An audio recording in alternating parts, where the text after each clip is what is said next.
respected dignitaries and respected doctor colleagues from Navsari Medical Association. My presentation is titled as Financial Independence, Secondary Income Generation.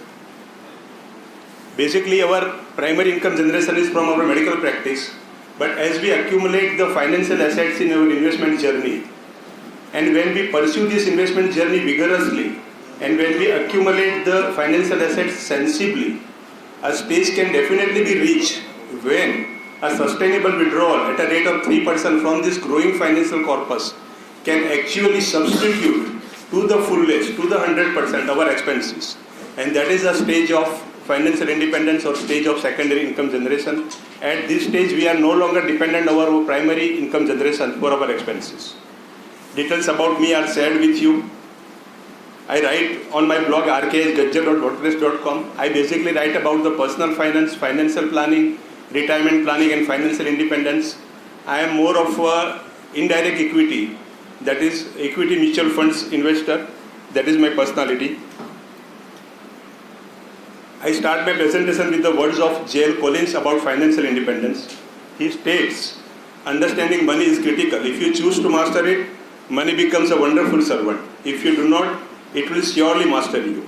Money can buy many things, none of which is more important than your financial independence.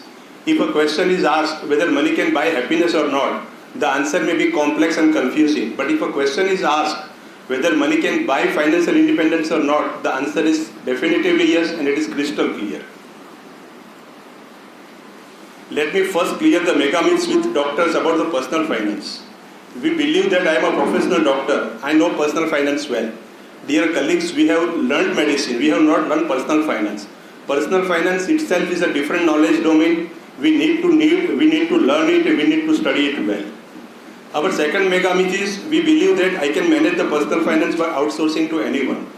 Dear colleagues, becoming financially independent is a job which should never be outsourced.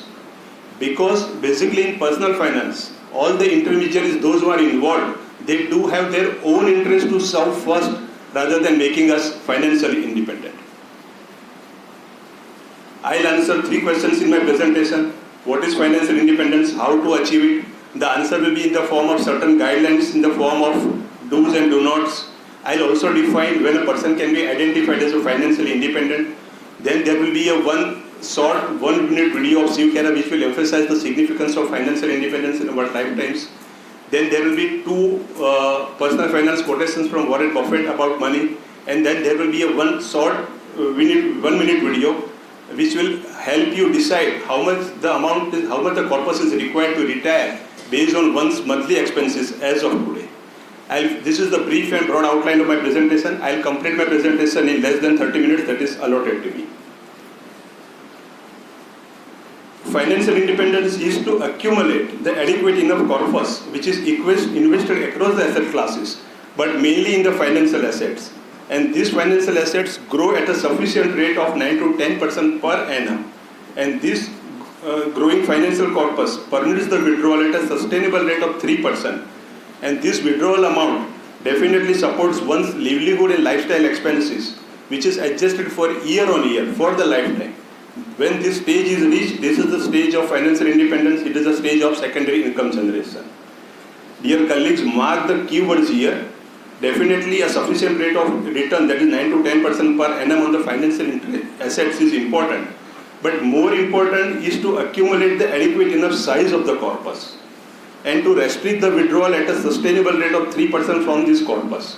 So larger and bigger the size of the adequate enough corpus, better the withdrawal amount and better the quality of the life. So it is not the rate of return that is important, but it is the size or it is the quantum of the adequate enough corpus accumulated that is more important. Compulsion to work is gone, choice to work is on. One becomes one's own boss and there is no boss to dictate the terms of work. This will be more realized by the anesthesia colleagues who are present here. This is a stage of financial independence. This is a stage of secondary income generation. Now the first question, how to achieve it? I'll focus first on the do nots because one does not have to do so many right things so far as one avoids doing a few wrong things. The first is, do not avoid the equity investments in totality. It can be in 2 forms, through the demat holdings direct into the equity or it can be indirect equity through the equity mutual funds. Do not depend only on the fixed income products like bank FD. This will never make you financially independent. Take it for granted. Now, henceforth in my discussion, I will focus more about the loans management, because in early years of our career, it is the loans that is the source that is used to buy the assets like house, car or the equipments. So one has to be extremely careful with the loans management in the early years of career, because if it is not managed prudently, then the heavy burden of EMI that is associated with the loans will definitely reduce the surplus amount that we can use for our goal of financial independence. So in early years of career, be extremely prudent with the loans management. The rules are: do not opt for any type of the loan if one is not prepared to put forward 20% down payment. Do not exceed the 36% of the monthly income for the overall limits of all EMI and the loan payments. Now the biggest asset that is brought in the early years of career is a house. Do not opt for home loan that costs more than 30 months of monthly income. Say you are earning 2 lakh rupees a month, then the cost of the house that you should look for in the initial year should be around 60 lakhs. And here also 20% down payment, that is the 12 lakh rupees, should be from your own pocket. And 48 lakhs is the limit for the home loan. Another big asset that is bought in the early years of career is car. For car, do not ignore the 10 by 4 by 10% rule for the loan. Again, 20% down payment capacity is compulsory. The loan tenure has to be restricted to 4 years, and 10% means car loan, EMI plus fuel plus insurance plus maintenance expenses all total together should not exceed 10% of the annual income. Say you are earning 20 lakh rupees a year, then the car related expenses should be restricted to 2 lakhs per year. The most important, do not in the early years of career is, dear colleagues, do not develop the income tax evasion mentality. I do recommend that you explore, you exhaust and you exploit all the legal, possible and ethical means to save the taxes as much as possible. But once this is exhausted and the tax amount is fixed, do pay the tax and do create the accounted funds. Because financial independence demands financial assets, and financial assets demand accounted funds. Unaccounted funds will never help you reach the stage of financial independence. As simple as that, sirs. This completes the list of the do nots. Now we go for the do's in the financial independence journey. You should pay yourself first from your earnings in the following proportion. Say you are earning 100 rupees a month. First 16 rupees should be reserved for the retirement funds or financial independence. Next 14 rupees should be reserved for the kids' education and marriage. 10 rupees for the assets. We need to accumulate the down payments for the house and the car. Not only that, we need to buy white goods, that is Apple phones, laptops, washing machines, ACs. So we need to accumulate the assets. So 10 rupees are reserved for the assets. Similarly, we need to enjoy the life also. So 10 rupees are reserved for the parties, picnics, trips and tours, domestic and international. This totals up to 50 rupees. So out of your earnings of 100 rupees a month, first 50 rupees are for your own self, and the rest 50 rupees are for all expenses, including EMI. In other words, if you want to spend 150 rupees, see to it that you are 100 rupees. Or in other words, if you are earning 100 rupees, see to it that your expenses are restricted to 50 rupees. This basic financial discipline is extremely important. Without it, to reach and achieve the stage of financial independence is extremely difficult. Emergency funds, pure term life insurance, health insurance and general insurance, including the personal accident insurance, is first and must. Now the do's in details. Start as early as possible, even though if it is a small amount. And always aim to raise the investment amount year on year, maybe 6%, 10%, 15%, whatever is possible. Dear colleagues, it is not the corpus, but it is the consistency with which you start your investment journey, and it is the consistency with which you continue your investment journey, and it is the consistency with which you increase investment amount year on year. That is more important. It is not the corpus, it is not the percentage of increase, but it is the consistency that is most important. Grade are the asset classes: G for gold, R for real estate, E for equity, and D for debt.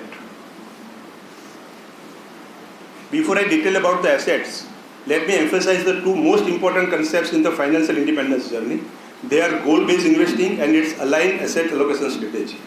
Whatever investment you do, whenever you do, whatever amount it is, there has to be a clear purpose, clear goal, clear aim attached to each and every investment. and the assets allocation strategy for that particular goal should be aligned with the goal. These two concepts, goal-based investing and aligned asset allocation strategy, are crucial to achieve the stage of financial independence. Let me add a few clarification here. I address the asset classes as equity and debt. Basically, you should have your overall asset allocation strategy also defined. It may be 50% equity, 50% debt, or maybe 70% equity or 30% debt, depending upon your risk appetite, risk tolerance, and risk profile. I'll add a clarification here. I address the asset classes as equity and debt, but nowadays the debt assets are very much tax unfriendly. So it is better that we replace the debt assets with the most stable equity assets and most least volatile equity assets. So henceforth in my discussions, rather than referring to the asset classes as equity and debt, I'll address them as volatile equity assets and stable equity assets. The first asset class is gold.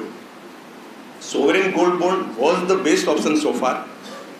Its future is uncertain. So next best is the gold exchange traded fund or the gold funds. Restrict the gold allocation to 5 to 10% of your overall assets. Be clear that gold is more for hedging or stability of the portfolio rather than as a wealth generation tool. The next asset class is the real estate. Real estate as investment. I'll recommend that you avoid the real estate as investment till you accumulate significant and sizable financial assets in volatile equity and stable equity assets. Whenever you go for real estate as an investment, do appreciate the drawbacks of the real estate as investment. Namely, it is always a huge or a big ticket expense. There is very poor liquidity. There is no divisibility of the investments. If it is an open land, then there are issues of litigations and land encroachment. If it is a structure like a house or flat, then there are issues of tenancy, occupancy, management, maintenance, and municipal taxes. Dear colleagues, avoid being real estate assets rich and liquidity or cash poor, because financial independence demands significant and sizable financial liquidity. Now, a few words about the residential house. Residential house is not a real estate investment. It is not an asset, it is a liability. At the best, it can be considered as a consumption pseudo asset. So do exclude it as an asset in your balance sheet or a portfolio. It may be an asset for your generation next. If they do not occupy it and they sell it. For us, it is a liability. Whatever your approach may be to the real estate as an investment class, but see to it that your exposure to the real estate as a proportion of a portfolio is restricted to 10 to 20%. The next best asset class is the volatile equity assets. It is must, even in retired years. Even in retired years, one has to have a 40% exposure to the equity. And in one young age, when your risk appetite is the maximum, then also the upper limit for the equity, volatile equity assets would be 70%.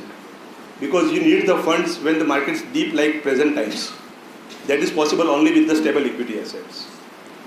As I said, it can be in two forms: direct equity through the demat holdings into the shares and scrips, or it can be indirect equity through the equity mutual funds.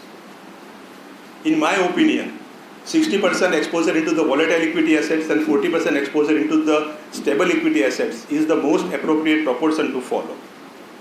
Now there are more than 45 mutual fund houses, more than 40 categories of the mutual funds, more than 1800 mutual fund schemes.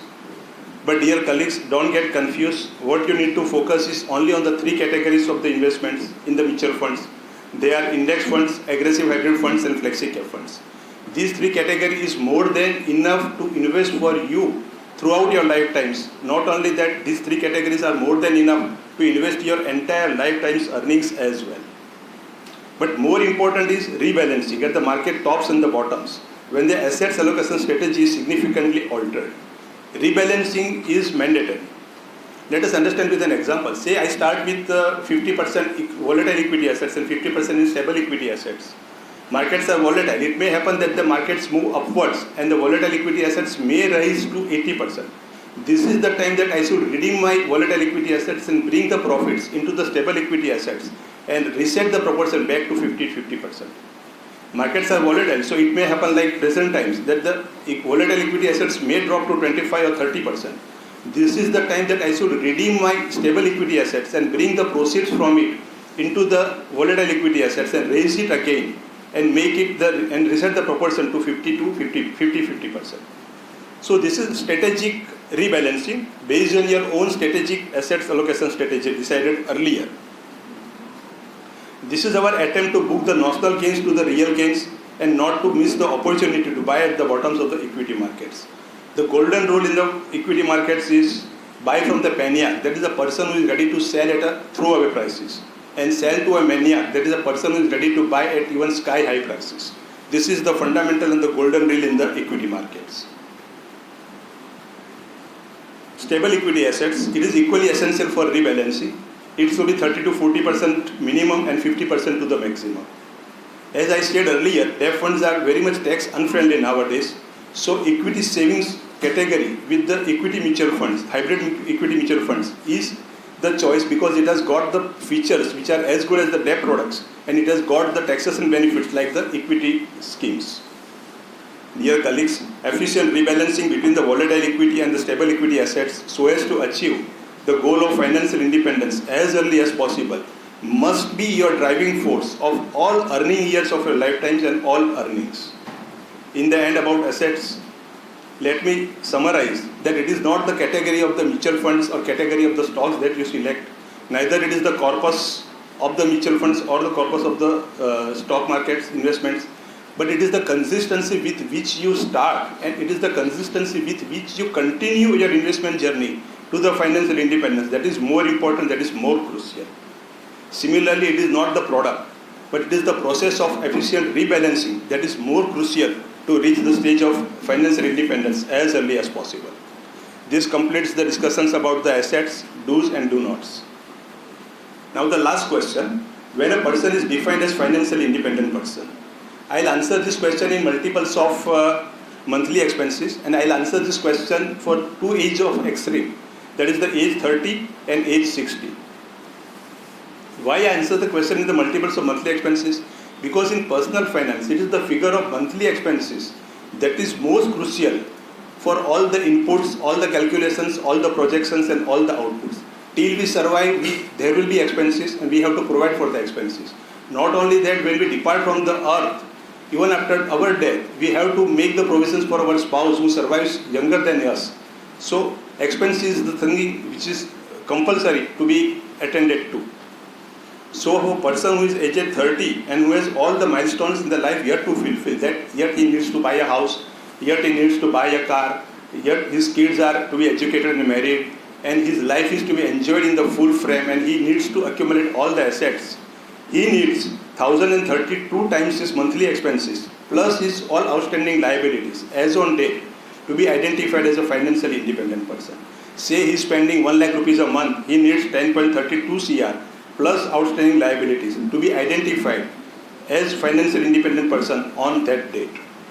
Obviously, as the monthly expenses figures will change and all the milestones will be managed over the years and the decades, the financial independence corpus figure will also change accordingly.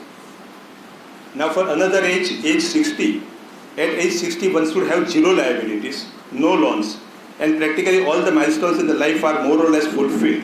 So he needs 522 times his monthly expenses. Similarly, for the same figure, say he is spending 1 lakh rupees a month, he needs 5.22 CR to be defined as financially independent person. Now there can be a confusion or question in your minds that how do I derive these figures of 1032 for age 30 and 522 for age 60. Dear colleagues, I have written 2 articles on my blog, rkhgajjar.wordpress.com. The first one is how much wealth is enough, part 1. And another is how much wealth is enough, part 2. In these 2 articles, I have scientifically explained, based on the personal finance logics and reasoning, how these figures of 1032 and 522 are derived. To explain the same I need lots of time. So I request you humbly that you visit these 2 articles on my blog and do appreciate the scientific basis, based on the personal finance logics and reasonings, that how these figures of 1032 and 522 are derived. Not only that, I have attached an Excel sheet to the second article, that is how much wealth is enough, part 2. Do download this Excel sheet. You need to input only 3 inputs, that is your age, your monthly expenses and your all outstanding liabilities as on date. With these 3 inputs, this Excel sheet will easily and automatically calculate the financial independence corpus required for your age, for your expenses and for your outstanding liabilities as on date. This is not a guesswork. So my humble request, do visit the blog, do read the articles, do download the Excel sheet and do get benefited. Now it is my concluding part of the presentation. Dear colleagues, forget about your patients, forget about your doctor colleagues, forget about your close family friends, forget about your even close family members. We cannot change anybody. What we can change the best is our own selves. And dear colleagues, believe me, changing our own selves is the most important and the most appropriate job to do in our lifetimes. But change is not a chance, it is a choice. So do make a choice today to be financially independent. How to become financially independent will be answered by other speakers also in the form of direct equity, basics of investment, fundamental analysis, technical analysis. But first be absolutely convinced why financial independence is required. Simply because if why is crystal clear, then how becomes as simple and as straightforward as a highway. Now in this part I will run a short video of Shiv Khera which will emphasize the significance of financial independence.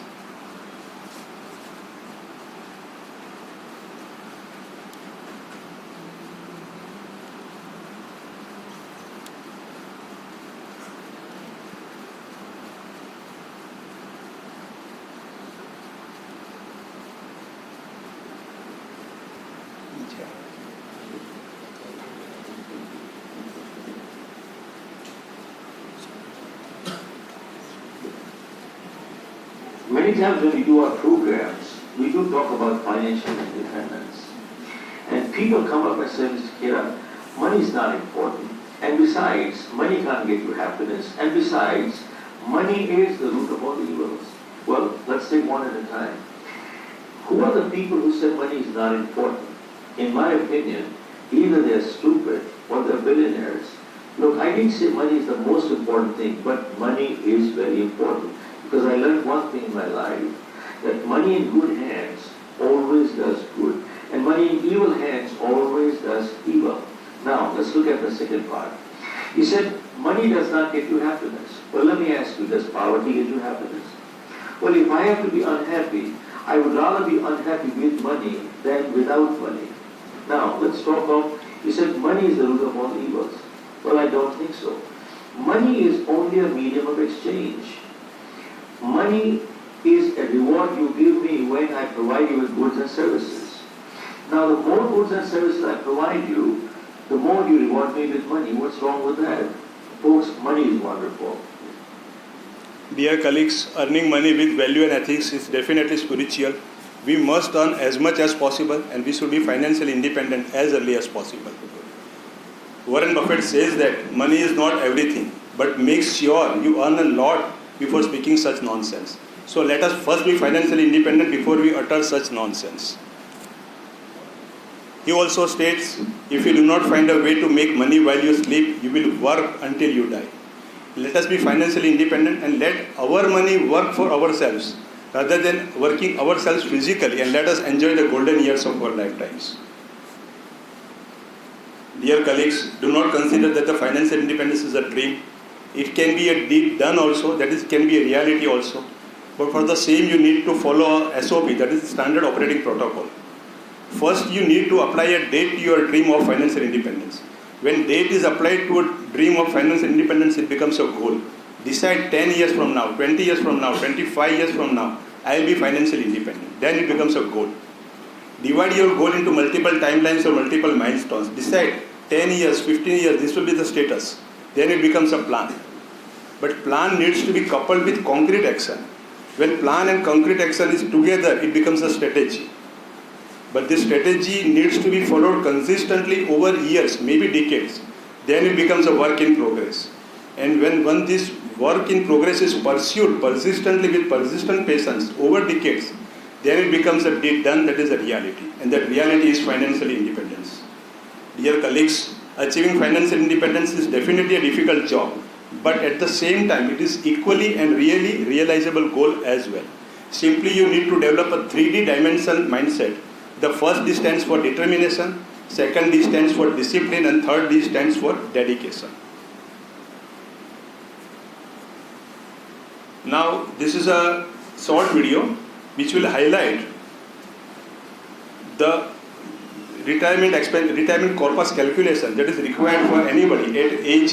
If you want to know how much money I need to retire today, and I want to give a formula for everybody to remember it. I call this the 400 multiplier. Identify how much you need per month to spend. Let us say 1 lakh is what is your expense per month. Multiplied by 400. So if you have 4 crores of rupees in the bank, then 1 lakh a month adjusted for inflation is available to you for the foreseeable future. This of course has certain assumptions. The assumptions are you already have an apartment or a house to stay. 2, you have some amount of insurance. And 3rd, you have kept aside money for education and weddings. So if those are taken care of, if you say I can live comfortably with 1 lakh today, a 4 crore bank balance invested appropriately would allow you to carry on getting 1 lakh adjusted for inflation for a long time. Those who are attentive, they must have noticed that I recommended a figure of 522 times at age 60 for retirement. My figure is different because I have included a dedicated emergency fund also. I have also included provisions for the assets repurchase and assets replacement in old age retirement years also.